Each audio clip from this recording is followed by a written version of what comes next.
Hello everybody, if we could take a seat please, let's get the show on the road.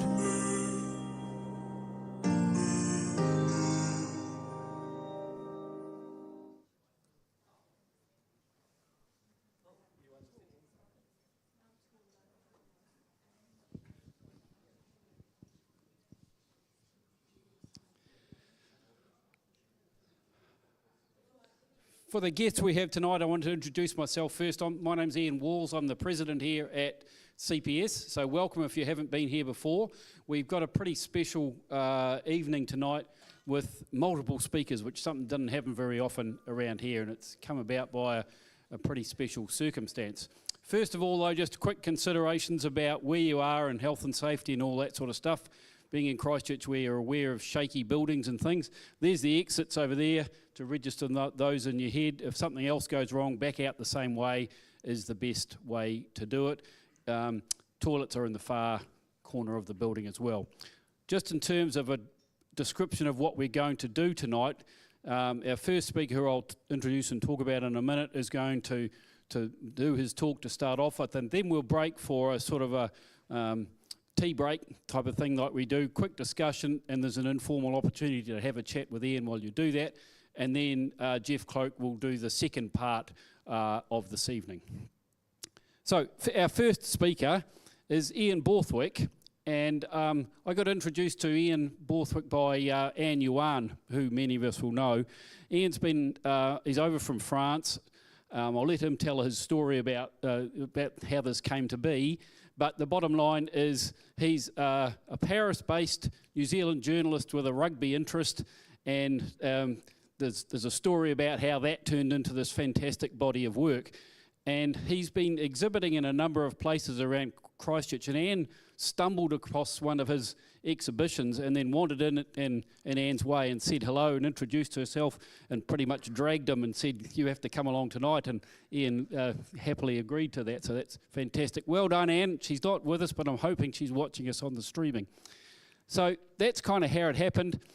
Ian's had a number of exhibition opportunities in Christchurch, and it's funny how when I first heard of his name from Anne, then his name kept popping up in lots of places.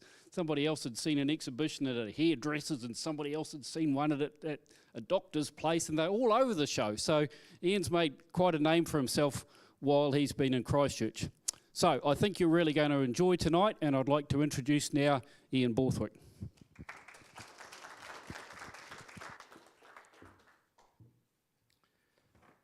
Thank you, Ian, and can you all hear me okay? Is that working?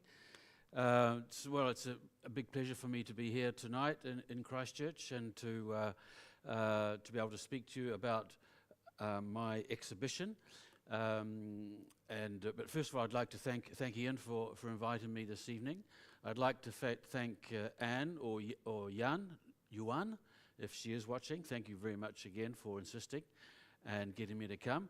And also special thanks tonight to the lady who has curated this exhibition and helped me set it up, Deborah McCormack, who has her own curating and artistic company, DMC Art, and she's here in the front row. She's available obviously for contacts afterwards because the works are still on sale, and she also has some postcards of the exhibition if some of you are interested, because there's also a website where the works can be seen. So yes, my background is basically I'm a rugby. I have been for many years a rugby journalist based in France, and these are some of my books. I brought them along because I was actually Christchurch Boys High School, which is my former school, gave me an award, and I took them along today because they wanted to do a video of me. So this is one of my books. This one's on the All Blacks, and those photographers, you're all photographers, but this one's interesting because it's all in black and white. This one's another book about France versus the All Blacks. It's more like a historical book, again all in French, but it's about every single game played between France and New Zealand since the start. And I set upon the mission I gave myself was to talk to a player from both sides for every single game between France and New Zealand. Unfortunately, 1906 and 1925, I couldn't do that, but I found stuff in the archives. But for every other game, up until 2013, when this one came out, I talked to a French player and an All Black for every single test played in the two countries, and they relate the game in the first person. And this is another book I have, which actually has quite a few of my photographs, which was done with a young French filmmaker. We were supposed to be making a documentary about New Zealand rugby, and we went right through New Zealand, and I just took photographs as we went along, and not knowing that we would make a book. But in the end, this book came out because the documentary didn't come to fruition, and so we thought we had so much fantastic material that we would do this particular book. So that's just my background, and it leads into really the reason for my exhibition, which is called Paris Silenced. And the reason it was called Paris Silenced, it was because these are photographs of Paris taken during the COVID lockdown. And the rugby link is that during the first lockdown period, I was commentating for a French radio, a Six Nations game between France and Scotland. It was actually a Friday night game, and the radio station sent me, excuse me, an authorization to move around or to leave my house, because you were not allowed to leave your house, or you could go 1 kilometre away from home but no further. And they sent me a special authorization, and because it was COVID, this game was played in the Stade de France, the 80,000 capacity stadium in Paris, but there were no spectators, and even the journalists were limited. So we had one guy commentating at the stadium, and I was doing the rest, commentating from the studio down the end of the Champs, or the extension of the Champs-Élysées. And anyway, after I might have the first.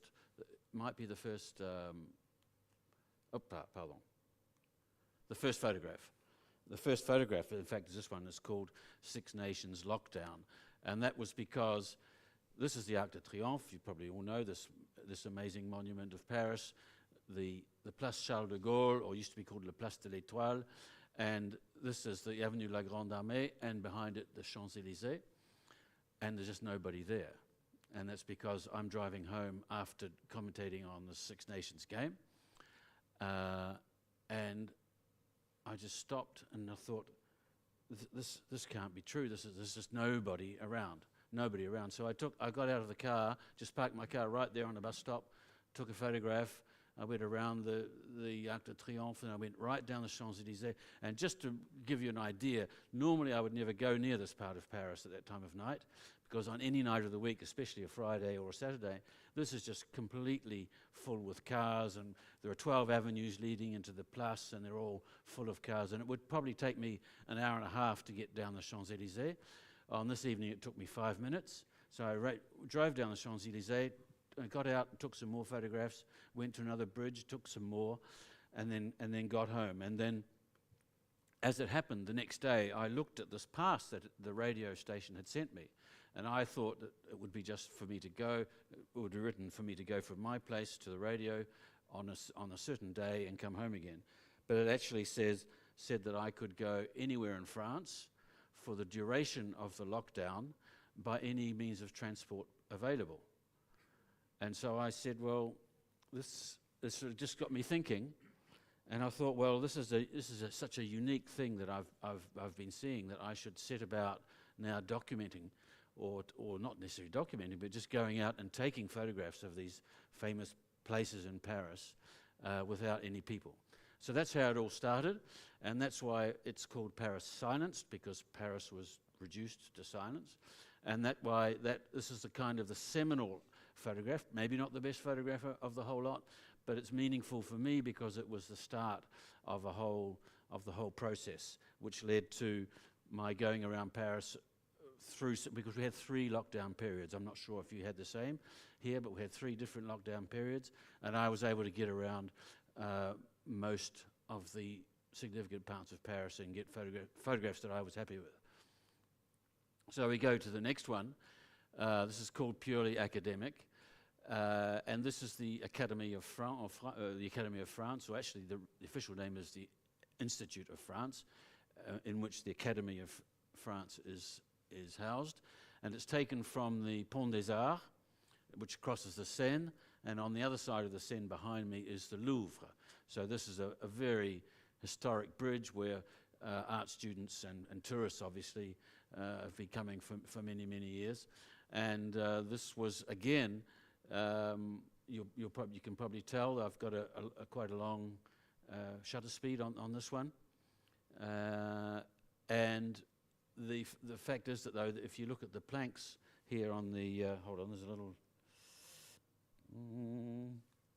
the planks here, they're just old wood. So actually, whenever you're on this bridge, anyone walks on it, then the bridge vibrates, so you can never get that long. I think it was 26 seconds from memory. You can never get those long exposures. And so I was lucky enough to be able to be there with nobody around and get that long exposure to get the clouds looking like that in the background. And this is one's called Untroubled Waters, as you can see, number 1. Another facet which was incredible for me, having lived in Paris for such a long time, was to see the River Seine just so still like that, because normally, even in an evening like this, it was a spring evening, it was quite warm, normally there are thousands of people walking along the banks of the Seine here, and there are sort of restaurants and bars which set up. But the other thing is that you never see the water like this, because there are tourist boats, there are barges, there are police boats, there are all sorts of boats going up and down, and you never see the waters of the Seine looking so still.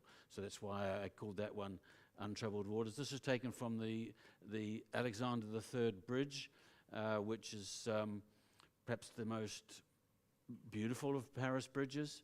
It runs between, basically on axis from the Invalides across to the Grand Palais, and then it goes to the Champs-Élysées behind. But this is a bridge dating from the late 19th century, celebrating the friendship between France and Russia, and so it's called the Alexander III Bridge, just a little bit upstream from the Eiffel Tower. This one I called Ghost Town, and anyone who's done any sort of work on their computer can see that it's a little bit strange, and it just happened by accident. This one wasn't in my original set that I chose for the exhibition, but somebody saw it and said, "Oh, that's great, let's put it in." In a way, it does, for me anyway, express the kind of unnatural or surreal aspect of the time. And I don't know, I can't even remember how it happened. I think I was just fiddling with some software, and I got this preset, and it brought that up, and I thought, well, that's amazing, because you've still got the black and white, but the color of the sky in the background. So that's looking towards the west. It's just after sunset. It's blue hour, probably, and a little bit of color still on the horizon.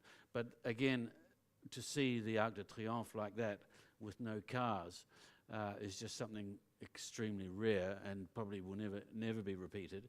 And so that one I called it Ghost Town, because a lot of my feelings, when you're a photographer, you get annoyed because there's people in the way, or there are cars in the way, when you go to these famous monuments. And here I had these monuments which had no people and no cars, but I felt it made me feel quite uneasy. It was quite an eerie feeling to see Paris like this, and this one. So this one's called Ghost Town, with a slightly surreal atmosphere to it. This is basically the same as the other photograph, but just in black and white, slightly different angle.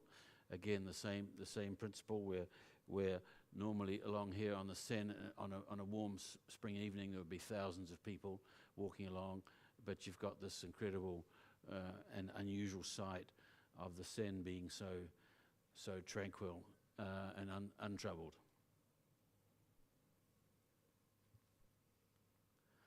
Now we move back to the Arc de Triomphe. This is another time I went back to the same place. The same again. In fact, I think there might be here just a little trace of a light from a scooter, just creeping past here in the corner. But again, it was this incredible sight of seeing the Arc de Triomphe completely empty of traffic. I mean, you can appreciate the grandeur and the majesty of the architecture of Paris.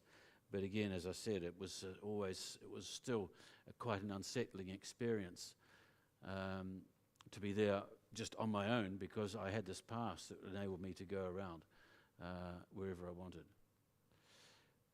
This is the bridge I've called this the Bridge of Sighs. Its official name is the Bir Hakeim Bridge. It's just a little bit downstream from the Eiffel Tower, and as you can see, some of the techniques used to make the Eiffel Tower have been used also in this bridge. It's probably one of the newest bridges. It was definitely built after the Eiffel Tower, and it's on 2 levels. So you've got here levels of foot traffic and cars, and up here is the metro runs across.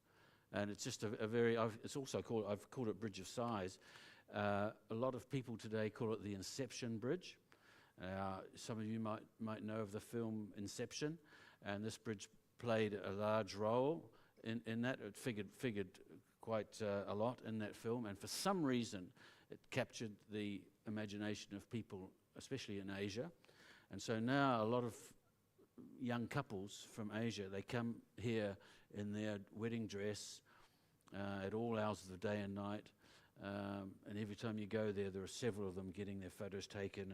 That's just what they do these days. And so I call it Bridge of Sighs, because I'm getting so used to going there and seeing all these young couples having their photographs taken on this bridge. And just another reference to this building here. Some of you may remember the film Last Tango in Paris. It was quite a scandalous film in its time, and it was many of the scenes with Marlon Brando were filmed in this apartment just here on this side of the bridge. So this is Bir Hakeim Bridge, but I've called it Bridge of Sighs for this particular exhibition. That's again another iconic site of Paris, but made even more special because the fact that there's just nobody there, because any time of the day or night you go to that place at the Trocadero, there are people there. And this one was, I thought, majestic solitude, because there's the Eiffel Tower and there's just me, and at the same time I felt this huge city just lying there in completely sort of asleep, as it were, with nobody else around. And this is a lot of the you might know, or if you've been to here, you'll know this building. This is the Trocadero Palace, which has 2 wings, one on each side, and these statues which figure on what's called the Esplanade of the rights of human rights.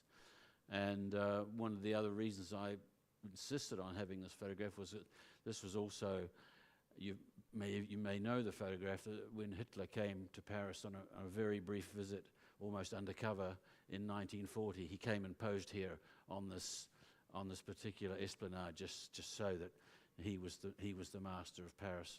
And this has obviously become a very significant place for Parisians and for tourists as well. So that's majestic solitude. Here we are in the same place. It was a different day, and in fact there were a couple of, you can see a couple of clandestine people here. I'm not sure what they were doing, but I didn't bother to ask. But that's the same spot, looking across the river with a different lens, as you can see. It's a longer lens, and these beautiful statues here, Art Deco style, and I'm just putting this building here. It's the Montparnasse Tower. it's a very, how would I say, controversial building. I mean, it was built in the 60s. It was built when Paris was trying to, or France was trying to flex its muscles, saying, oh, we can build bigger buildings too. And so here's this, I think it's 60-odd stories, right, in Montparnasse.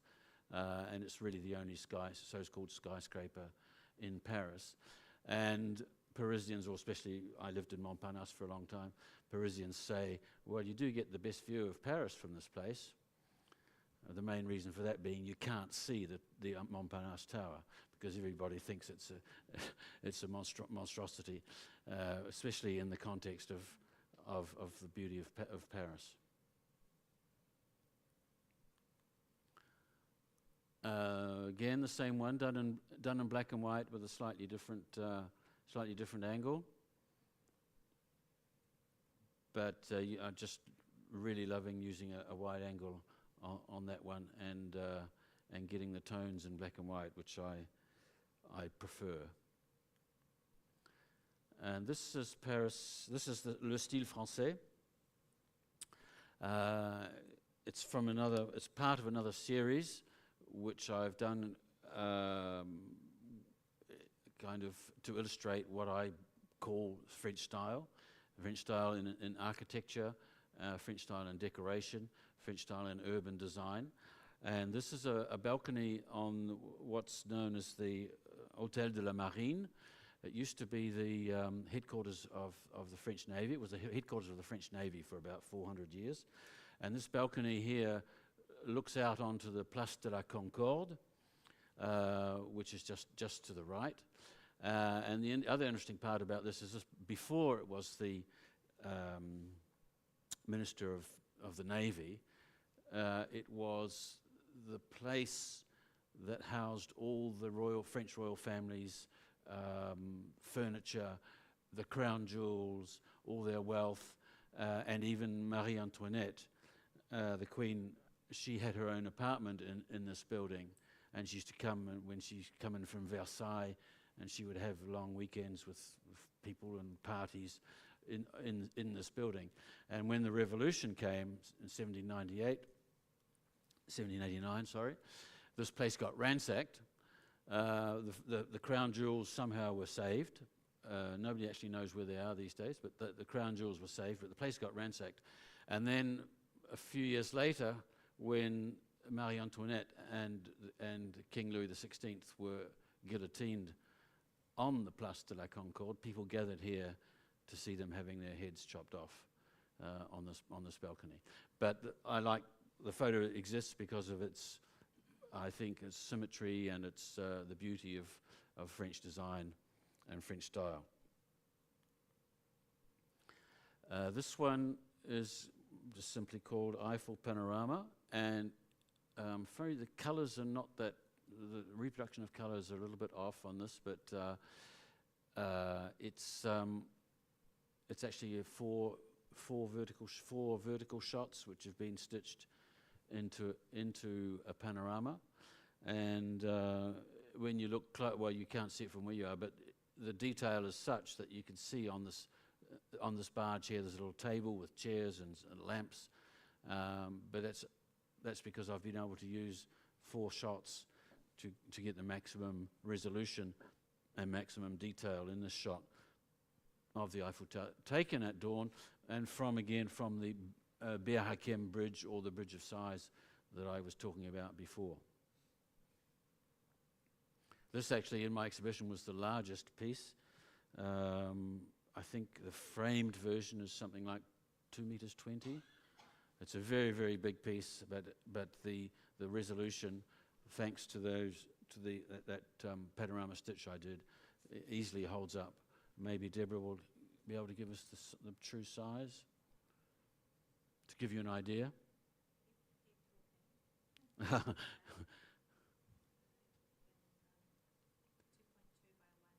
Yeah, so it's 2.2 meters with the frame, so it gives you an idea of the size of this particular piece, which is by far the largest piece in the exhibition. That's La Samaritaine.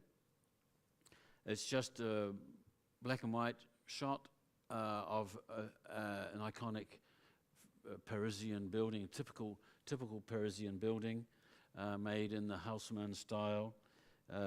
Basically, Parisian buildings are 7 stories, and you have the ground floor often with shops. Then you have another floor above that, and here this is a department store, one of Paris's biggest department store. But at the same time, it's exactly the same design as many of the streets of Paris. It used to be up here. Used to be on the very top floor, maids' quarters, and then the apartments would be on these floors here. And just those of you who can probably spot the sky. This was again early in the morning with the light coming in from the east, and this is looking probably due north. And so I was using a polarizing filter to get that effect in the sky and bring out the contrast between the honey white or the honey coloured building and the blue, the dark blue of the sky.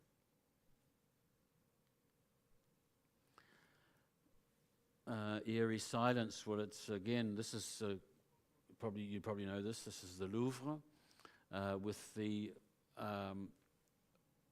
pyramid by E.M. Ping, which was E.M. Pei, sorry, which was inaugurated in the late 80s.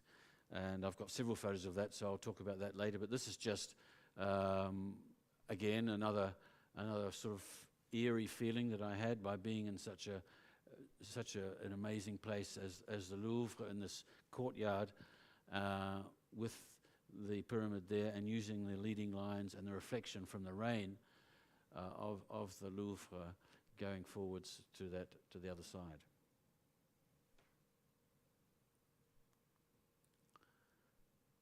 Again, it could have been this one could have been in the series French style, or Le Style Français.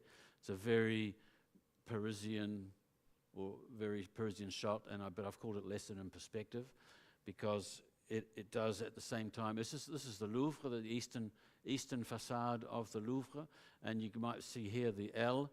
This was Louis XIV had this built, and they've got his name Louis in there, the L. And this is the famous Rue de Rivoli, and the famous photographer Henri Cartier-Bresson, whose name you probably recognise, had an apartment down here when he was at the prime of his life. But this is just French style, French architecture, and the beauty of Paris all in one. But again, taken at a time when there's nobody else around, and you can really appreciate the majesty of the architecture and the beauty of the harmonies that have been built up in Paris, even though it's over centuries. This particular facade here of the Louvre, I understand, has been copied many times around the world. There are many buildings who have used the same proportions and the same style of facade as this famous eastern facade of the Louvre.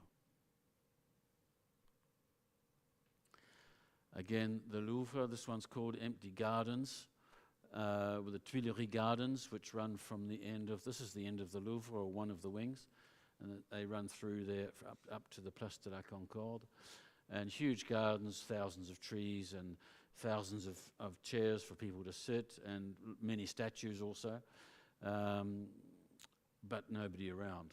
So again, that was the beauty of what I was able to do, was to go to these places and not be worried about having pesky people in the photograph.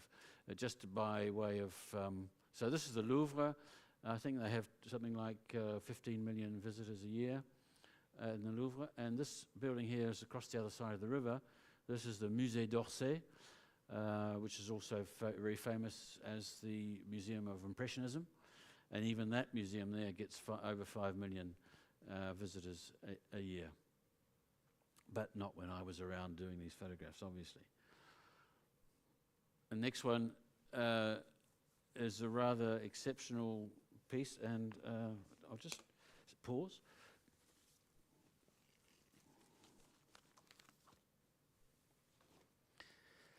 I assure you it's not done by Photoshop.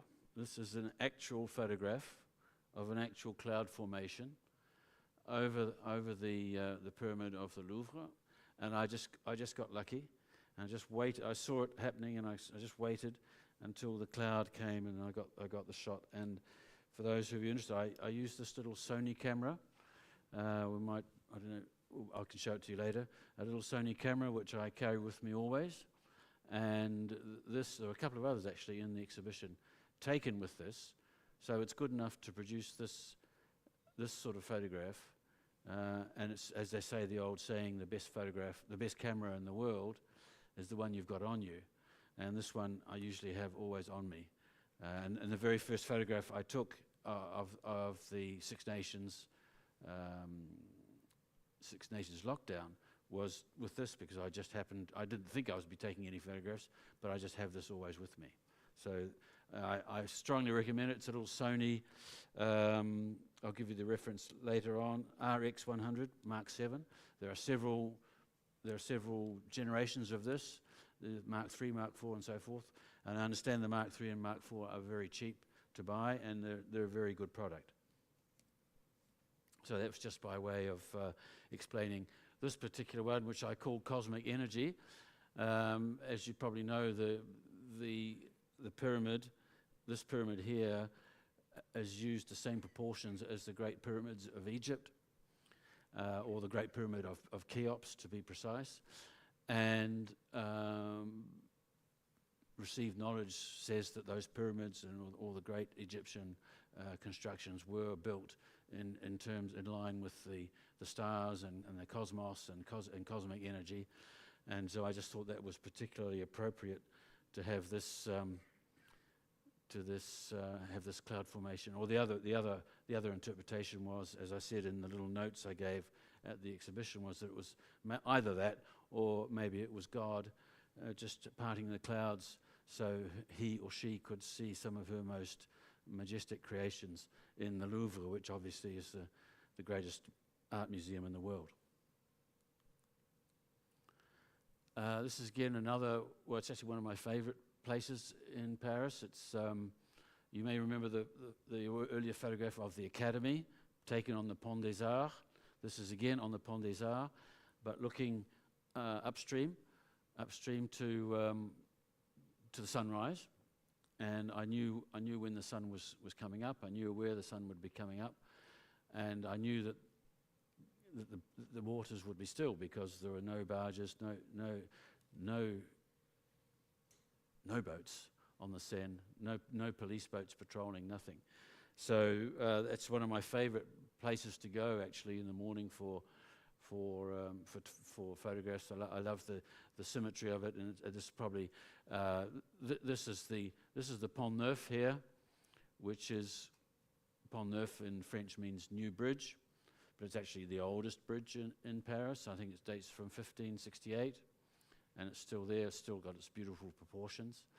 And over here, this little tower here, well, just here is the Samaritaine, the big department store, which has just been newly reopened and rejuvenated.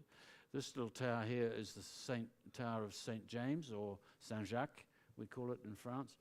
And that's where pilgrims leave from there to go to Compostela. They start, that's one of the paths that lead to Compostela in Spain. They leave from that tower there. And this tower here, that little one there, that's on the, what's called La Sainte-Chapelle, on the island, Ile de la Cité, the Sainte-Chapelle, beautiful Gothic chapel with its famous stained glass windows. This here is the Quai des Orfèvres, which is used to be the headquarters of the French police. So if you've ever read any French detective novels, Maigret, and that sort of thing, they all were happening in here. And lastly, this crane here, it's got a story of its own, because originally when my photographs were being prepared for the printer in Auckland, so they were all printed in Auckland, framed in Auckland. The guy who was doing it, admittedly, he took out, I think on one other photograph, he took out a hotel sign or something, and he took out, well, as many people do, on the skyline, this crane here. He took it out, And then I was furious because I came back, no, that has to stay, because that is the crane which is repairing Notre Dame. And so it's another marker, for me anyway, another marker of a historic moment in the history of Paris and the history of this part of the town. So that's where Notre Dame is, and that's right on the top. And just for those of you interested, the repairs are on track and should be finished by the 8th of December, or they should be opened on the 8th of December this year. There was a thought of having it ready for the Olympics, but that's not going to happen. Here we are again in the Louvre, or the Cour Napoleon of the Louvre, and the famous pyramid by Ian Borthwick. I think I mentioned it before. This was hugely controversial when it was first mooted, and people wanted it destroyed. How could they possibly do this? How could it disfigures the whole Louvre? And that was in the late 80s, and President Mitterrand stuck to his guns, and this, as you can see, this is now it's part of the iconic courtyard of the Louvre, and it's, for me anyway, just adds something else to this fantastic space with this glass and metal pyramid. Again, as you can see, those of you will realize, I've used a wide-angle shot on here, getting down quite low, and just using those leading lines to take and to show the whole shape, the pyramid shape and the diamond shape of these forms, and the triangular shape here along the bottom. So it's all triangles, diamonds, and leading lines. And I think, as a piece of art, I think it's just magnificent. And it also doubles as the entrance to the Louvre. So that's where you go into the Louvre. And there's the same shot, black and white, which I just particularly like black and white, as you can probably see. But it's just the same shot.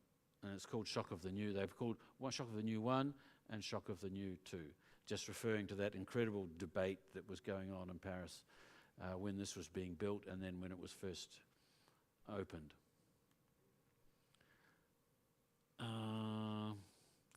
Well, we're just lucky. It's been a little bit cropped on the left-hand side, but this is at one stage this was going to be the key photograph of the exhibition. It has been a little bit cropped, but I would just, on this left-hand side, I've called it Arresting Spectacle, because once again, this is the Arc de Triomphe. It's blue hour, just after sunset, looking west, and I'm just there on my own. There's absolutely nobody else around. Normally, any night of the week, this part here is completely covered. It's people jostling. There are photographers, people taking selfies, tourists, and on each side of the street, you've got, well, there are 1, 2, 3. There's probably more than that. I only see 3 there. Lanes of traffic going past, they don't care if you're standing there or not, but so you take your life in your own hands normally. But every night at sunset, there are thousands or hundreds of people trying to get the ideal shot, and I'm just there on my own. Except that, just here, and unfortunately it has been cropped a little bit, but this is a police car which has just slammed on its brakes, and it's shining its light at me. I'm just going about, I've got my tripod, I'm just, police car, okay, because I was quite confident that I was in my own, within my rights to be doing what I was doing.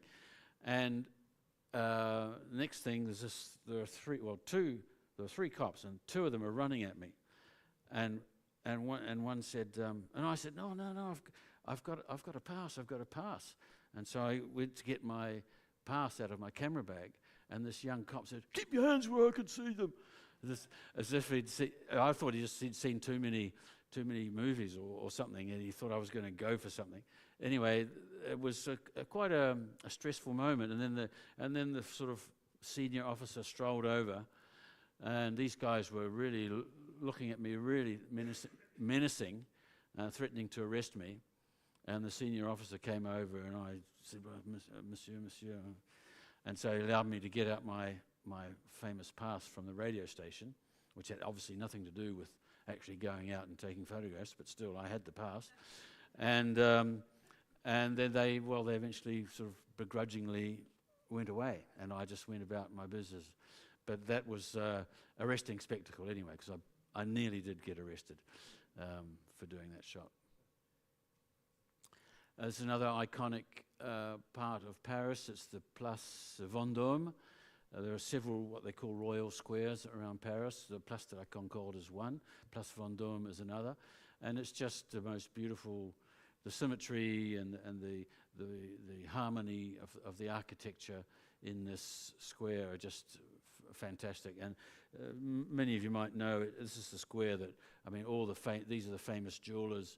They all have their shops along here. And the Ritz Hotel is just here. The Ritz Hotel was very famous, which is where, well, Hemingway, when Paris was liberated, it was the first place Hemingway went into to get a glass of wine, and there's now the famous Hemingway bar in the Ritz Hotel.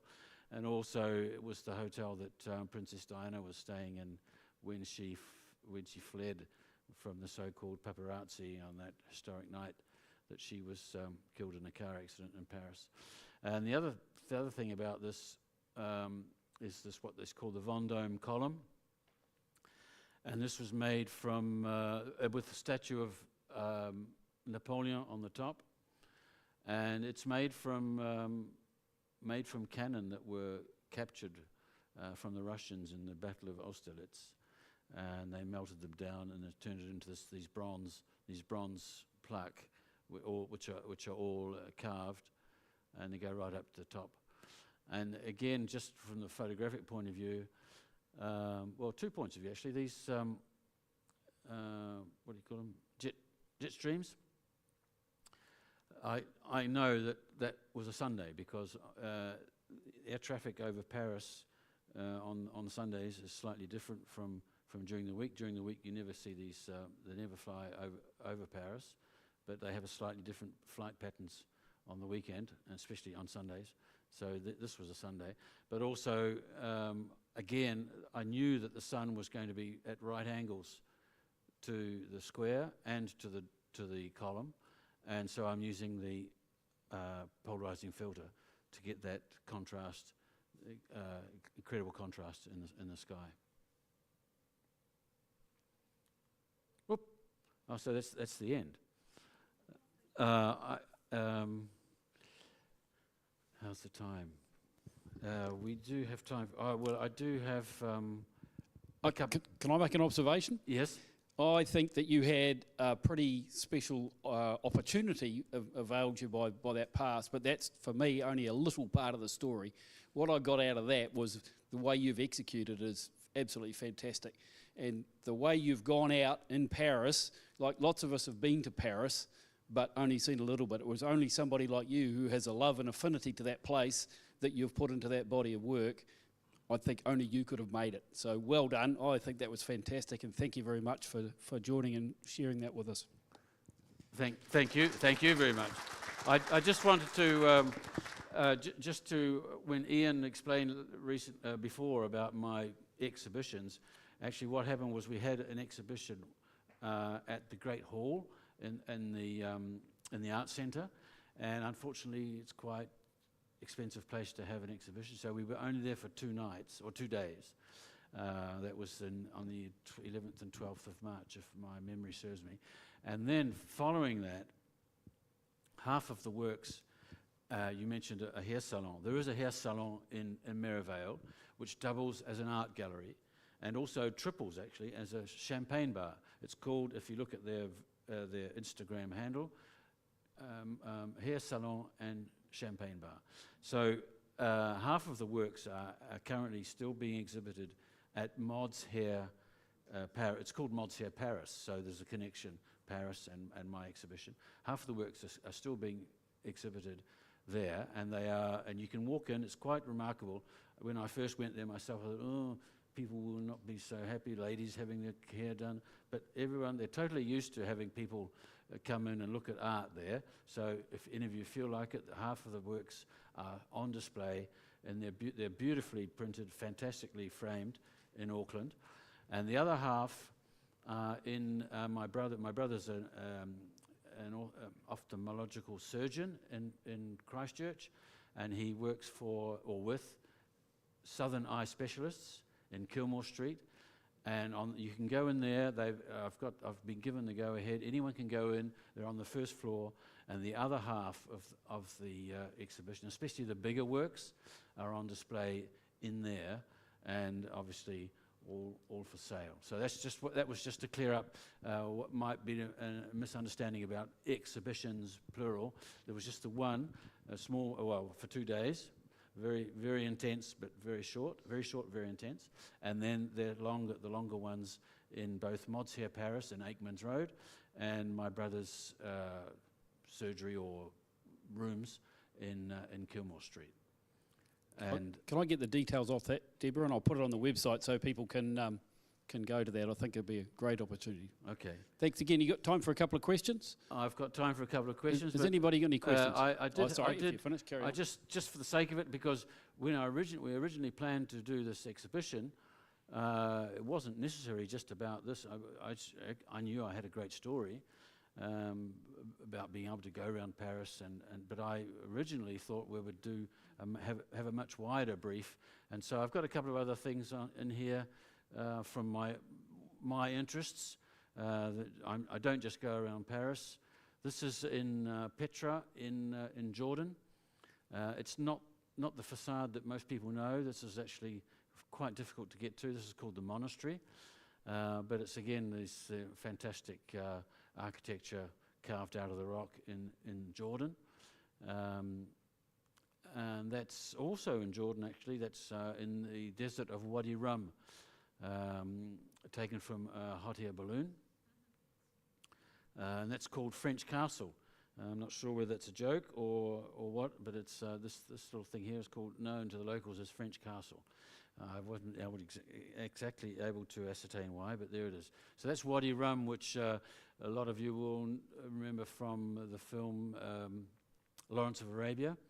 And many actual the latest Dune film, I think, has been shot in here in Wadi Rum. But the actual events that happened in Lawrence of Arabia happened here in Wadi Rum, and in fact, this is where Lawrence of Arabia first united the disparate Arab tribes of Jordan to make them into one and to go and attack Aqaba, which is 50-odd kilometres to the south.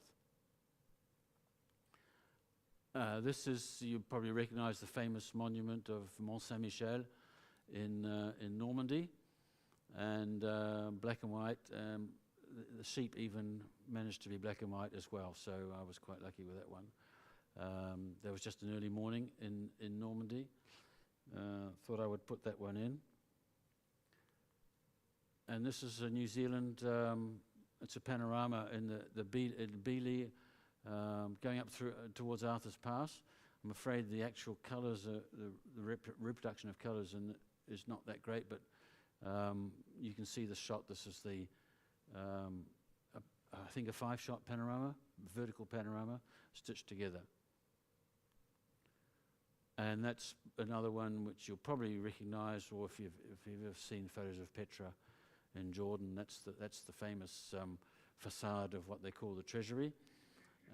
And actually, if you ever go there, you should know that 3 nights a week they have a kind of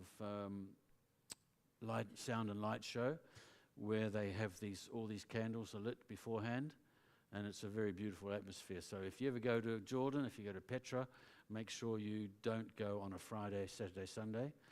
But I think the nights that they have it are Monday, Tuesday, and Thursday. This particular sound and light show in Petra, and that's similar. Another shot from Petra, just a black and white one, looking towards that famous facade. Here we are. Also, again, this is also in Normandy. It's an island just opposite the Mont Saint-Michel. And once again at low tide, looking out towards the ocean. Voila.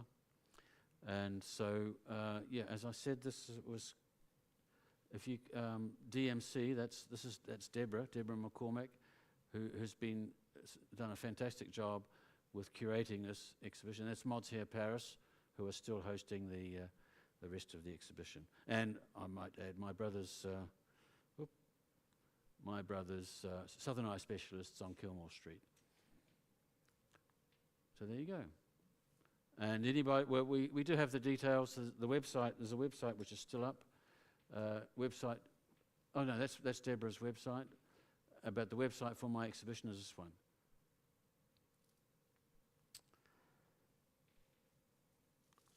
So that's about it. Thank you. So, questions, anyone? I'm going to start with one and then going to hand the mic round to people.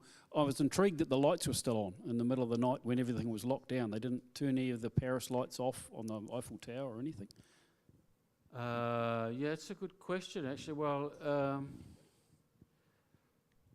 I think some places turned them off, but I mean, I can't remember actually. But yeah, it was. I was just lucky, or maybe it was at the start, and they hadn't got around to thinking, oh, there's nobody around, so we can turn them off. But yeah. What post-processing did you use? I mean, did Nick Silver Effects, or did you go Photoshop, or? Yeah, no, I don't use Photoshop. Well, no, I don't use Photoshop. I probably should, but it's. Well, I use Capture One. I'm shooting mostly with Fuji, apart from this little one. Yeah. I'm shooting with Fuji, and then I use Silver Effects for the black and white. Yeah. Okay, cool. And as well as the RX100, which is I personally think it's one of the most brilliant cameras you can get. For like street photography and things. Yeah. That's why you carry around. What was your other main camera? The main camera was a Fuji X Pro 3, and also Fuji GFX 100S. So the GFX 100S enabled me to get these huge files, which meant I could blow these photos right up to huge, incredible resolution. Cool. Hey, thanks. Yeah. Hi. How long did you have Paris to yourself for? How long was your pass? Yeah. Oh. How long were you able to use your pass for? So how long did you have to play? Well, it was as long as the confinement or lockdown, and as I said, there were 3 different periods, and I can't remember exactly the dates, but every time there was a lockdown, I kept my piece of paper, and I had photocopied it as well, just in case I lost it. But it was just the duration of the lockdown, and every time Paris went back to normal, then I said, I'll just let them have it, and they can go for it, and I'll go back. Well, I didn't think there would be other lockdowns when it did happen, but the idea for me was to document this great city without any people and without traffic. So once the lockdowns stopped, then I stopped doing it. That was great. Thanks very much. Can you tell us what month it was in 2020 that the lockdown started? What? Sorry? What month? March. March. Oh, okay. I think the 15th of March from memory. Oh, yep. Right. Wow. No other questions? Well, thanks again, Ian. That was really fantastic. Just a little thank you something for us. And please stick around for a cup of tea afterwards, and people will chew your ear. And thank you again. It was just wonderful seeing you here and nice meeting you. Thanks, everybody. Thank you very much. Thank you. It's been a great pleasure. And if anybody is interested, Deborah here's got some postcards and some even sales sheets. If anybody's interested in having a look, she's here for another few minutes. So don't hesitate to ask Deborah and ask me anything else you might want to know before it's finished. And please thanks for having me. Please make your cup of tea quickly so we can get on to part 2 as well. So have a chat and see you soon.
Okay, part B.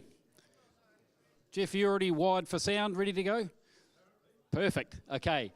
Hope you've enjoyed your cup of tea, and I hope you enjoyed that first part A, and now we've got a pretty special part B, but just a couple of brief notices. I'm not going to repeat Diana's email that she says to everybody. We often do that, but I'm not going to this time in the interests of saving time. But just read all that, and you'll see what's due in terms of hand-ins, etc., etc. But there is one notice that I want to bring up now that will be followed up with an email later on this week.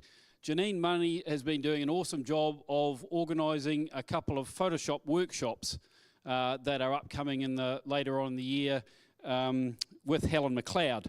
And I basically want to just briefly outline these because you will be getting an email and you'll be asked to enrol in them, and we want to get an indication pretty quickly of who's interested. So they're in two forms. There is the first one, which is called Photoshop Basics, and I'm just going to read what Helen said, and it says, Photoshop's Basic is designed for those new to Photoshop. It will be run over the weekend of 22nd, 23rd of June, and yeah, that's basically it. Expressions of interest will be put on a form shortly. The bottom line is you need to bring a laptop and come along for the weekend, and it's basic introductory Photoshop. So there's a series of questions that will come out, and if you don't know what each of those is, then that's where you should step in and do that. The second one is a composite workshop, and that'll be held on the 24th and 25th of August. There was a requirement for a degree of proficiency in Photoshop to go along to that. Half the problem with Photoshop workshops is getting that level of consistency of knowledge in the people there.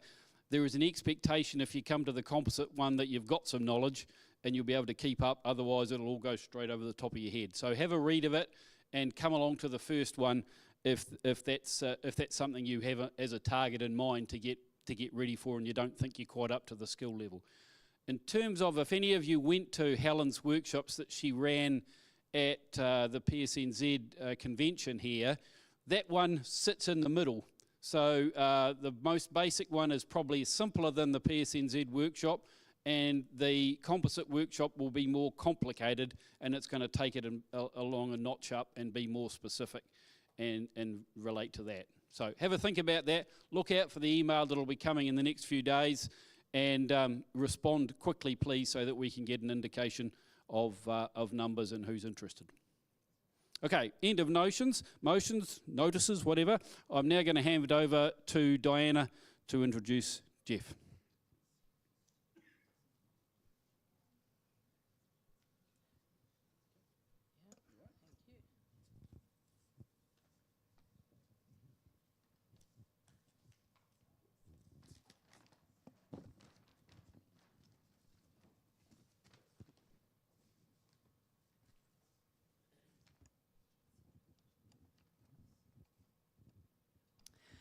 I'm very happy to welcome,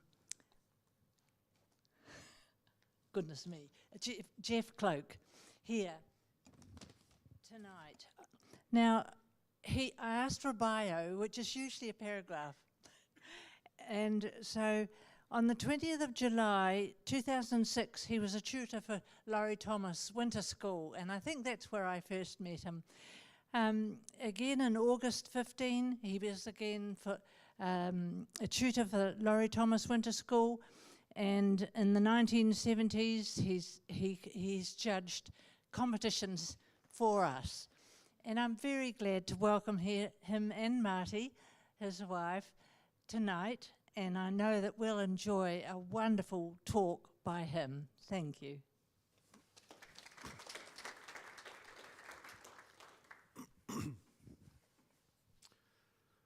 Well, thank you for the invitation. When you get invited to speak, it's actually quite, it's an honour and a privilege and all that, but it's actually very motivating.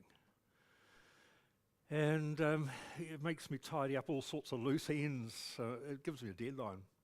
So that's actually why I really do appreciate being invited along. I've spoken to the club here for I first came along in the 1970s. I was just talking to Ian Anderson, and I think he and I might be about the oldest ones, CPS people in the room.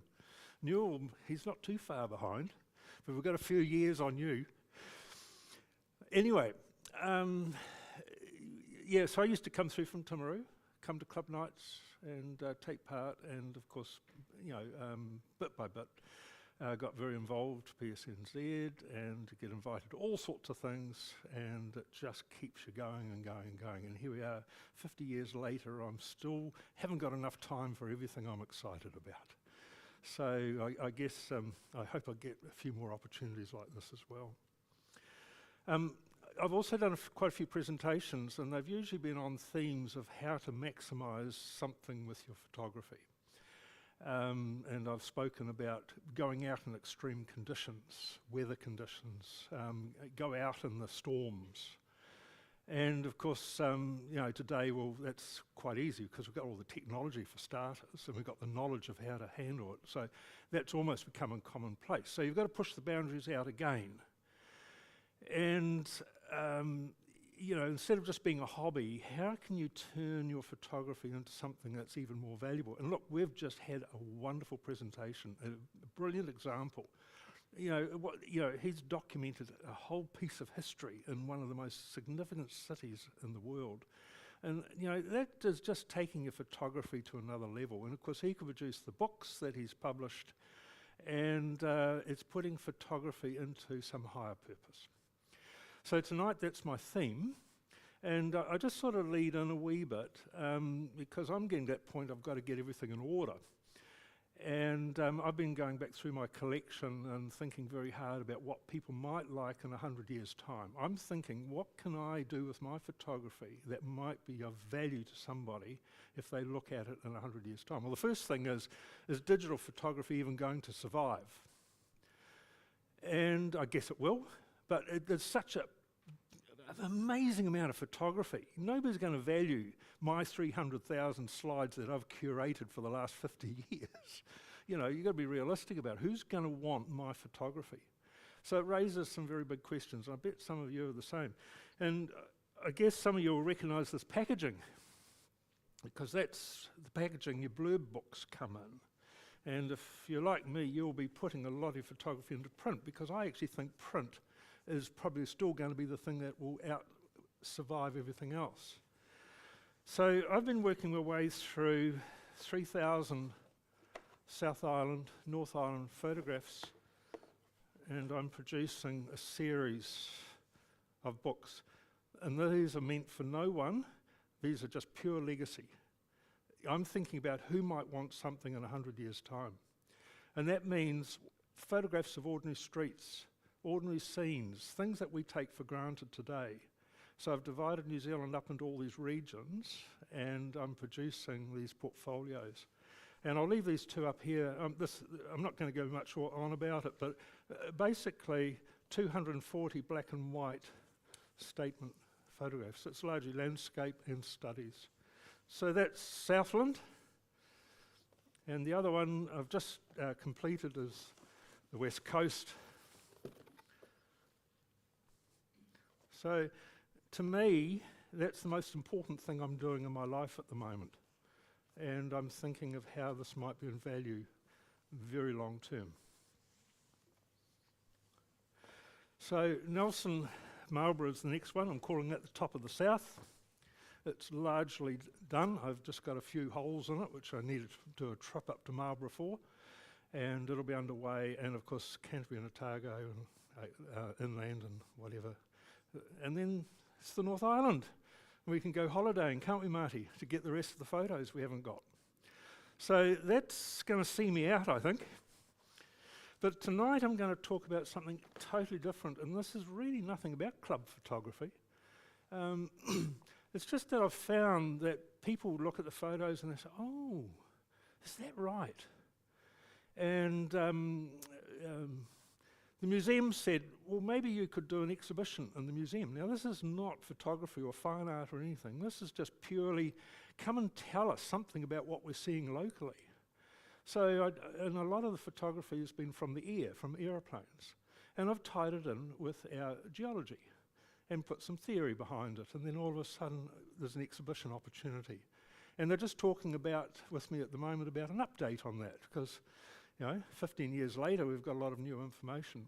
So working on that. And I'm going to show you some of that tonight. And that's pretty much me solo.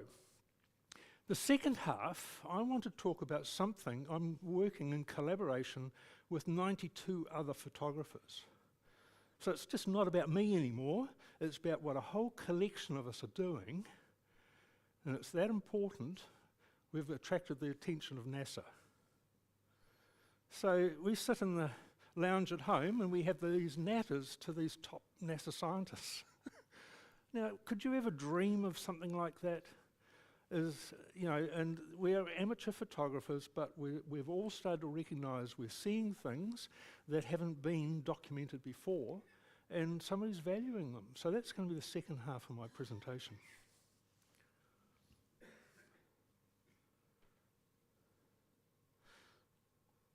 Yeah. So my photography really started with tramping in the 1970s, and I've always tried to make my hobbies work together. So photography wasn't just photography, it was documenting our tramping trips.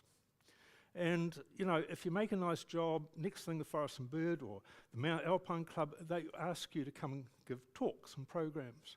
And then the next time you go out, you work a little bit harder and harder and harder. And over a few years, suddenly, you are working at such a standard that in 1985, Marty and I wrote a book on all our experiences tramping in the South Island, the secret South Island. So there's where a lot of our work came to a higher purpose. And when you're out in the hills, you've got companions, and they are experts all in all sorts of things. And this day, this guy, he knew his geology, and he was, there we go. Do you notice that's red, and this is green? Well, that's obviously a boundary, and this is the Red Hills in southwestland, and this is the normal terrain that we're more used to. And we tramped all through there, and of course I started to learn about the minerals. They were trying mining up the Cascade. We walked through all that country, and there was asbestos lying all over the ground, and we walked through that not even knowing it was a problem. So from a very early stage, I was very aware of it. So I'm going to swing back to, this is actually parts of a talk I give in Timaru, and we're going to give a public speech program coming up soon. And I'm going to be supported by a geologist from Otago University. So it doesn't rest on me to have everything correct. We're going to have the expert to support us on that. And he's been coming up and visiting me and going through my stuff. And he thinks that we've got some stuff about volcanoes in Timaru that's new and should be studied. And the interesting thing about, if you know your map of Timaru, we've got this bump in the coastline. Well, these are where lava reefs have come down, and all these fingers are where all the reefs are, and that's created the shape of the coastline.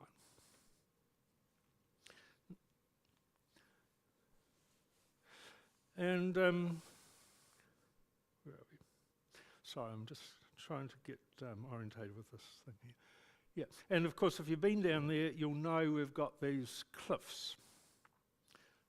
And of course, most people call it clay. It's technically loess because it was wind blowing, and it was just little skiffs of dust every year blow down, and over hundreds and thousands of years, they've built up into these big piles. And I'm going to just talk a little bit about that. When we were tramping, with the technology now, I was able to make a map of all the places we went tramping. So all those pink areas are the amounts of all the places we managed to get to during those early days. So you get a fairly good idea of the backbone of New Zealand. And this is when we finally got the four-wheel drives going. And so we could cover another lot of territory that was off the road. And Marty and I have been pretty good at going camping. I've got another talk called The End of the Road.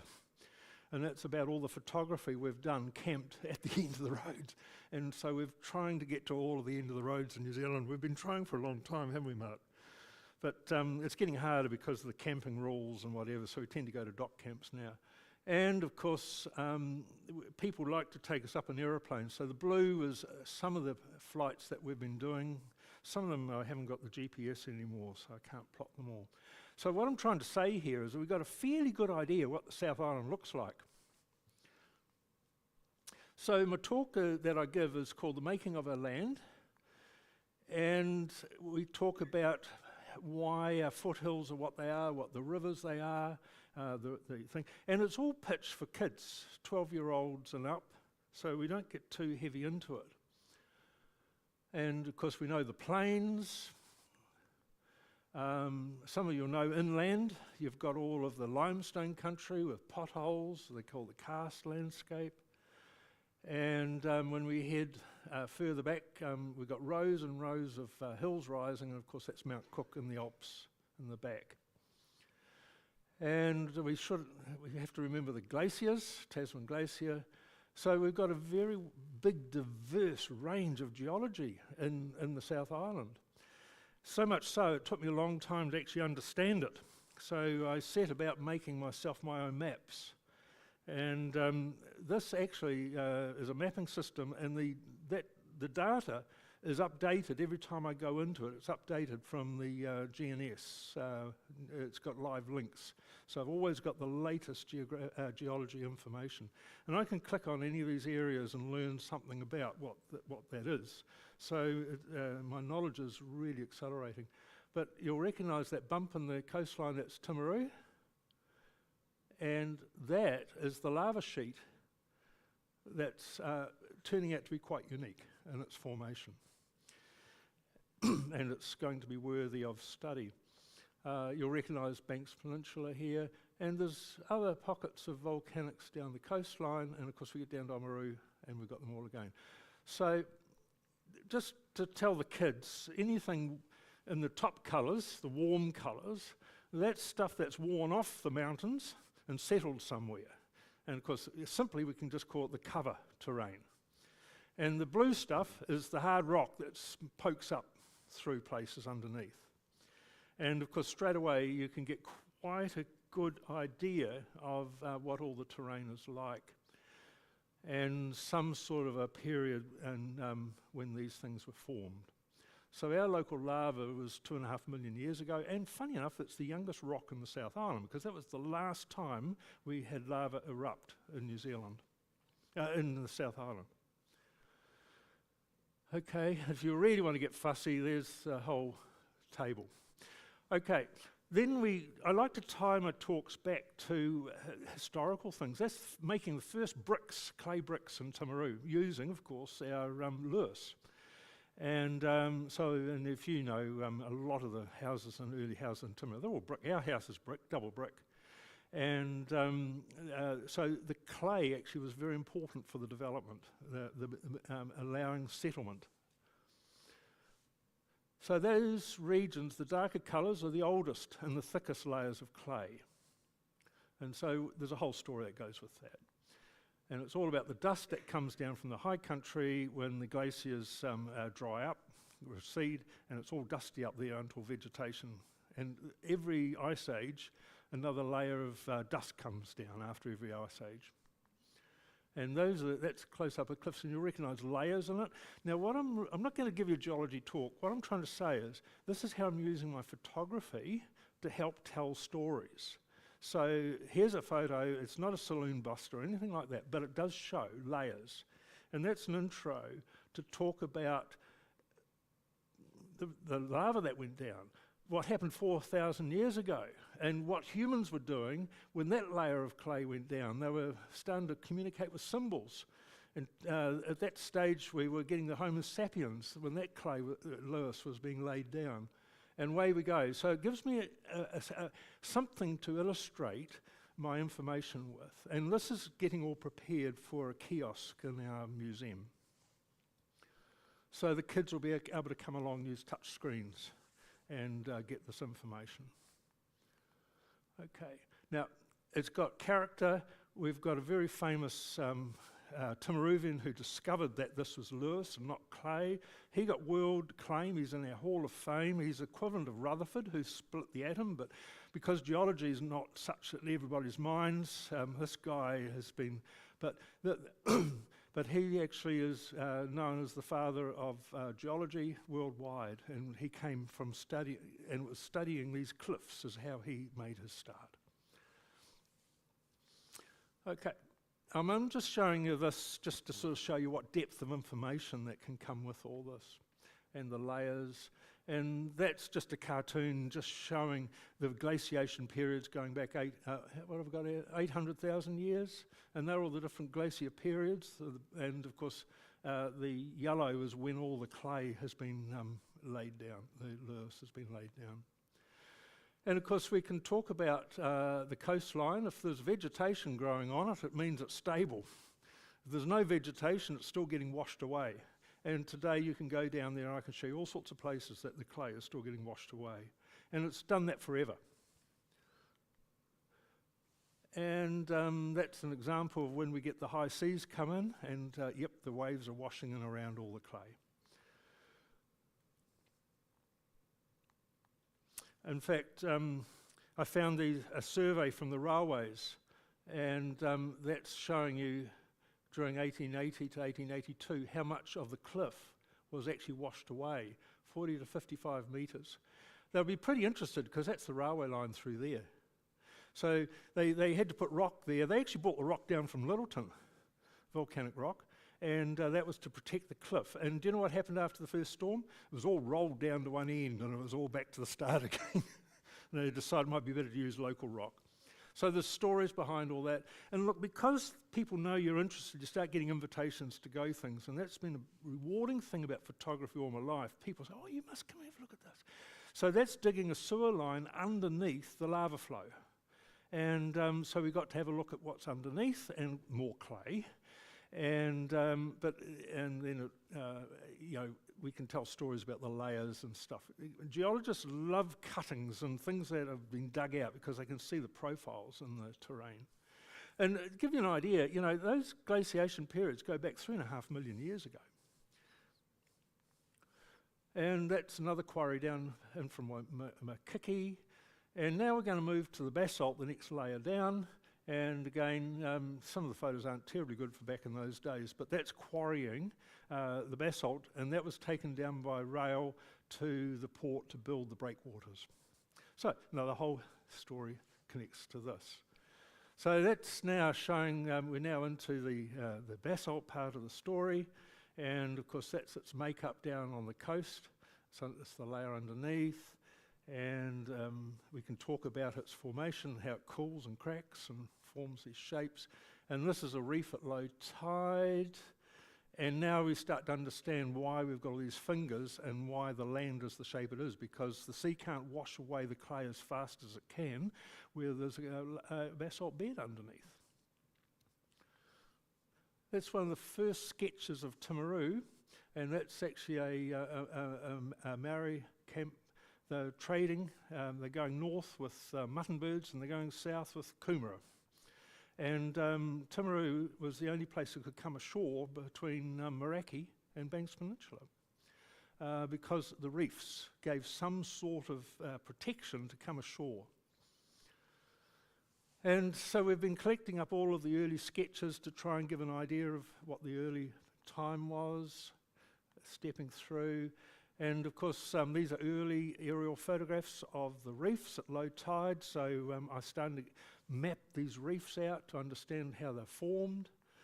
And I've been flying. That's 2002. We went up at a king tide or low tide because we knew we'd be able to see most of the reefs. So we photographed the coastline, so we've got good detail of the reefs. And what we're trying to do, of course, is we're trying to estimate what this might be where the lava flowed. And as a result of that, I've produced this overlay. So we got a plane one day and we flew way out to sea, and I'd made panoramas from out there of the whole Timaru and its environment, and that now is in the museum. It's printed up 3 metres wide. in the entrance, and people walk in, and of course they go straight to it. Oh, I wonder where we live. And it takes them straight into the topic. And this is where I'm attempting to develop pretty good details about the reefs from information. And some of it's coming from soundings that were done very early days. I mean, that's 1858. They were out there in a little rowboat trying to work out where everything was, because they were trying to work out where to anchor ships and bring cargo ashore. So this is, I'm starting to produce something in 3D, and we're getting a bit of an idea, and you can see why they didn't build the harbour here. They built it round here where that was free from these lava flows. Now you wouldn't believe it, but the surveyors surveyed out this to be Timaru, not this bit. And they actually had planned the port to come in here. And you just look at this and you just say, you know, they never had that information, did they? They were trying to do the best they could with what they knew, but look what a mistake that would have been. And there's a whole thing about the sea has never been at this level. You know, go back 20,000 years ago, the sea was 125 metres lower. That's something not everybody appreciates. I'll come back to that. So then, where were the quarries? So we've done survey, we've worked out a lot of that. The blue line is where a water race was brought into Timaru because there was no natural water. We had to rely on wells, and that wasn't a big enough catchment, that basalt plain, to bring enough water for the developing town. And famous people like Mr. Haast, who you know was Haast Pass. Well, yeah, he was a geologist for Canterbury, and he came down and he worked out that this would be the best way to get water to the town. So here's another whole story about an open water race. And today, of course, we're still digging out. That's a quarry that's been opened up, and that rock has been going to the Rangitata River for river protection, to the bridges and stuff like that. So this is just creating an awareness amongst people's minds of just how important these places are for resources. So my interest is Mount Horrible, and I lived just down here most of my childhood. So I'd bike up the road and I'd be looking at this every day going to school. And it raises an interesting story, is how do you come to call a Mount Horrible horrible, you know? And in our day, there was surveyors, one was on one, and the one over the back, this one, that's called Mount Misery. So of course the story is the surveyors are up there doing their trigo work and whatever, and they had a storm. And the next day when they met up, what was your night like? Oh, mine was miserable and mine was horrible. So apparently that's how they come up with the names. And that's in the Clermont history and what we were taught at school. But of course with the internet nowadays you can find all sorts of information. And we found an account of who brought the first cattle to Timaru. And he talked about in 1852, they wouldn't eat the cattle or the sheep, they went for wild food. And it was largely fowl, but if they could get pigs, that was a real bonus. And you got £2 extra a salary for a year if you brought in wild food. Well, the whole story is, we've got a creek just south of Timaru called Pig Hunting Creek. And it actually comes up through here, and its source is actually on the top here. And he says, well, it's pig hunting, because that's where we went and got our pigs from. And he says, oh, by the way, that's why it's called Mount Horrible, because these slopes were absolutely horrible for going and hunting pigs on. Now, you wouldn't even think of a name like that. So because of the photography and your conversations and that sort of thing, and then you take an interest in the names of places, because you know, if you're naming your photos, you want to get the right name on it, so you look it up, and the internet's just great, you've got all the information. So all of a sudden there's all these stories about why things are named to add to your talks. Incidentally, you've got a Mount Horrible and a Mount Misery at Cass going through to the west coast. Now Cass was the provincial surveyor at the time, and I wouldn't mind betting that was his story about his Mount Horrible and his Mount Misery, because Cass came to Timaru 2 years after the man with the cattle to set up the surveying, and I wouldn't mind betting he brought the story to Timaru. So it doesn't matter whether it's right or wrong, but it makes a lovely story. But what I'm more interested in, where did the lava come from? Because there's nothing that resembles a volcano or a cone or anything. That's absolutely flat top. And for a long time, because this is higher, it was always assumed the lava came from there, but I'm now starting to look at an area like that. I'm going to come back to that. But as soon as you take a photo of this, it's obvious that that piece is broken away from this piece, and it's gone whoop, or this piece has gone down. So it's not just the highest point that produced the lava, that's actually a fault that's shifted. And so your photography can help you identify things like this. It's just that flat top I was talking about. No idea of event there. And I've come to the conclusion, when you look north, that's the Brothers Range, that's cave, and you drive up to Fairley here, and you go along a big range along here. And isn't that aerodynamic, like an aeroplane wing? Over the millions of years, it's worn smooth into that shape, because that's what works, most aerodynamic shape. And I wouldn't mind betting if there was any cone or anything sticking up on the top, it got wiped out by the prevailing winds. So, another thing for discussion. And what could it been like? This is actually one of the volcanic rings in Auckland. And it may be just a flat ring like this that the lava came from. And this is very weak rock anyway, so it wouldn't take much to wipe it all away. But this is that other patch I showed you at the back of Timaru, and when I fly around the plane, I've been taking panoramas out of the aeroplane, but on this occasion we flew round and I photographed it all from different angles. And the software now, stick it in your computer, it looks at all the photos and makes a three-dimensional model. So all of a sudden, I've got a very, very accurate profile to look at. And if you start playing around on the computer, that's a flat plane that's immediately underneath. And you start to see a circle appearing. See that?